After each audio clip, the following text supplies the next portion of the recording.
Hey, what is going on, everybody? It's your boy Fresh, bringing you yet another video. So in today's video, we're going to be talking about one of my current favorite hunter PvP builds.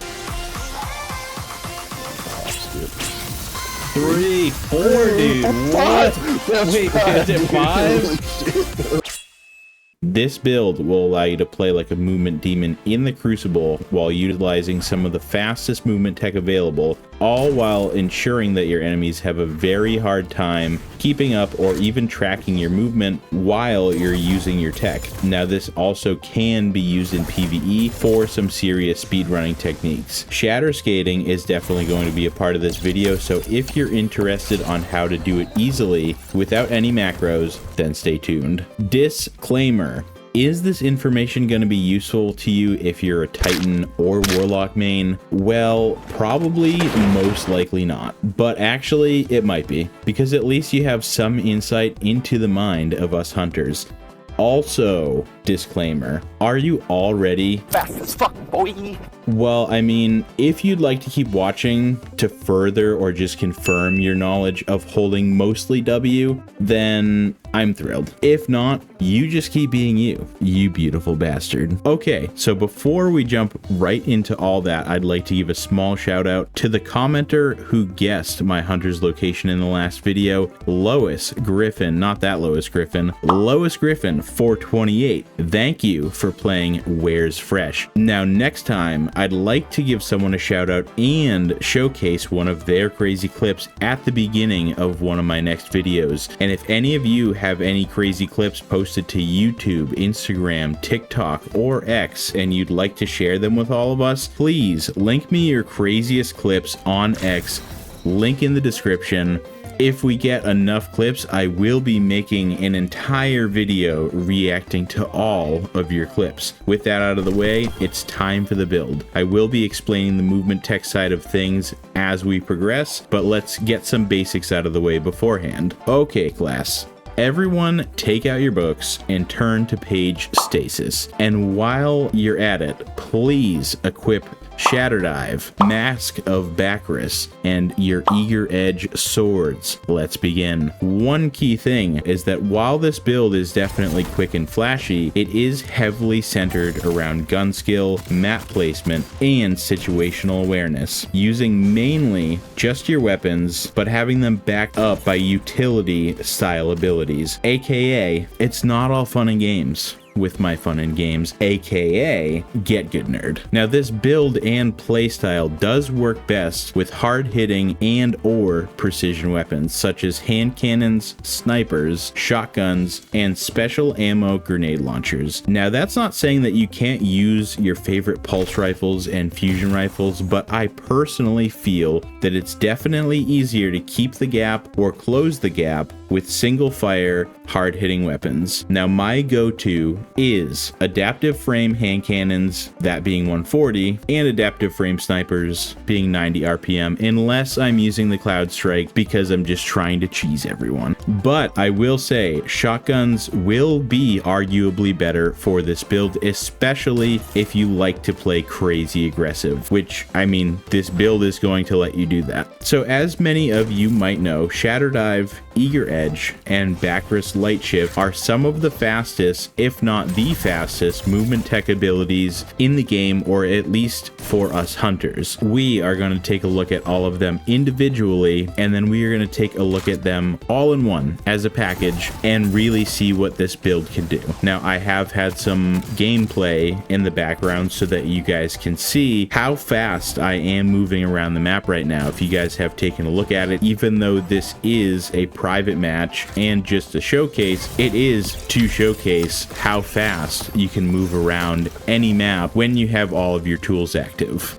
So first up, I'd like to talk about Shatter Dive. Now, Shatter Dive is something that I'll touch on briefly because it's just mainly for downwards movement, but downwards movement is great. because there's not really any other abilities that give us the same downwards movement. And the best part about it is that it's free. It doesn't cost any ability cooldown. It does have a small ability cooldown, but it's not something that you have to pay for. It's not tied to an exotic. It's not tied to a weapon. It is, however, tied to stasis, but that's the point of this build. So it is free movement, and tied with a certain grenade, I'm sure that you all know, we can cause a lot of havoc with just Shatter Dive and a grenade. Moving on to number 2, Eager Edge. Now, Eager Edge is a sword perk. I'm sure that we're all familiar with this, that allows you to fling yourself forward as soon as you pull your sword out. One thing that I would like to note here is that while Eager Edge will fling you forward pretty far, you will go almost twice as far if you stow your sword right after the initial swing. Now, paired with a shotgun or a single shot grenade launcher, or just a weapon of your choice, I guess, if you're very good with it, it's a very good pushing mechanic. Now, I personally like to keep somewhat of a distance, so I'm not really using Eager Edge as a pushing mechanic as much as I'm using it as a backup plan and for map traversal. But either way you look at it, Eager Edge is great to have, but this is where your gun skill, your map placement, and your situational awareness is really going to come into play, because you can have your Eager Edge sword as part of your loadout, but if you're not keeping track of where people are and keeping track of when heavy spawns and really trying to maximize the amount of uptime that you're having your sword, then I guess you might as well just be using a rocket. But just practice, you know, just see where the heavy spawns. What map are we playing? Where does the heavy spawn? How can I get to it? How can I capitalize? And just be aware, you know, that is where all of those things are going to come into play. Like I said, you're not going to have a ton of uptime on all of your abilities all the time. You need to make sure that you capitalize where you are and what you're doing, so that when your abilities and your weapons are up, you can go crazy. Now, thirdly, I'd like to talk about Mask of Backus and Light Shift. Now, Light Shift, this allows you to blink or teleport, if you will, forward. Now, this isn't just like your normal blink jump. You are actually physically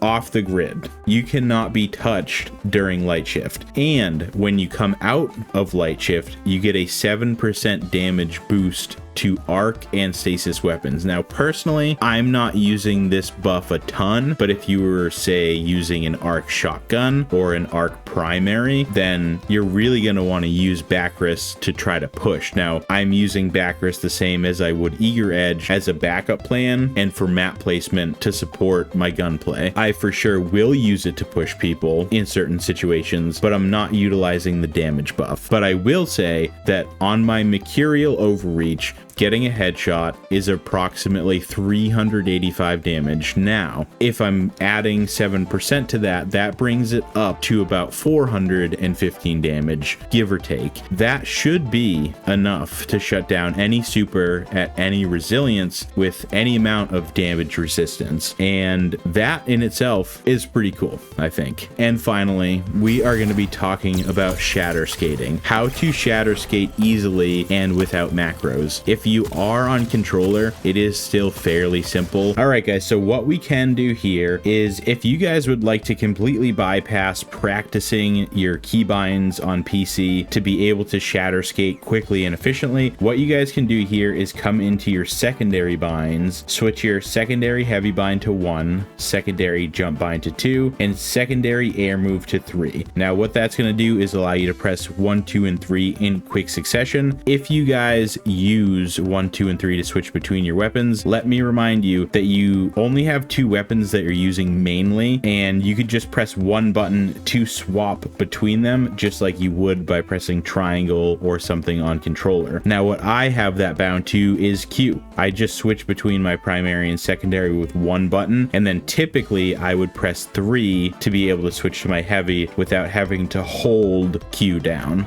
All right, so we're going to be doing a little bit of a hand cam example. I'm going to be pulling out my heavy weapon, pressing 1 to heavy attack, 2 to jump, and 3 to shatter dive. And now if you press all of those buttons in quick succession, you are going to get a shatter dive.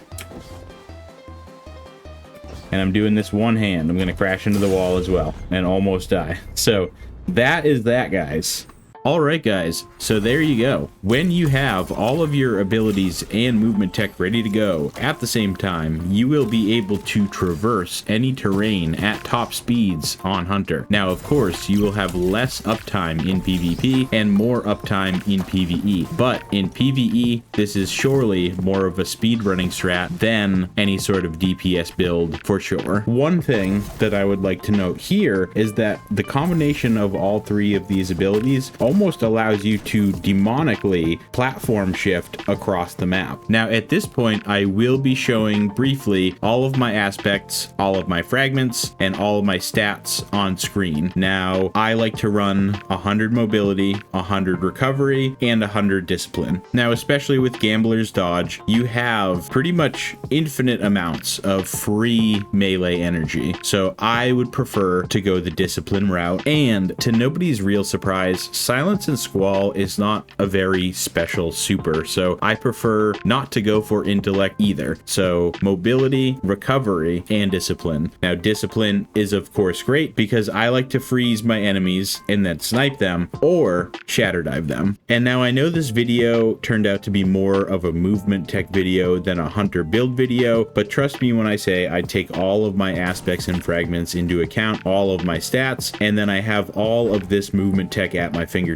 And like I said in the beginning of the video, this is a build and it does rely mostly on gun skill and map awareness. You're going to be using your weapons more than you are your abilities, but you're using all of your abilities and your movement tech to back your gunplay and your map awareness up to take control of the map and thus take control of the enemy team. I really hope that you guys enjoyed this video. I do have an Iron Banner video in the works, so expect that from me at some point soon. And like I said in the beginning of the video, if you guys have any crazy clips that you would like to send me, I would love to see them, and I would love to give you a little shout out and play your clip in the beginning of one of my videos. So send me some crazy clips on X. I appreciate you guys. I hope you enjoyed the video. I put a lot of work into it, so if you did, please smash that like button, hit that crispy sub button as well, and you guys have a fantastic day. All right, it's been fresh guys. Peace out.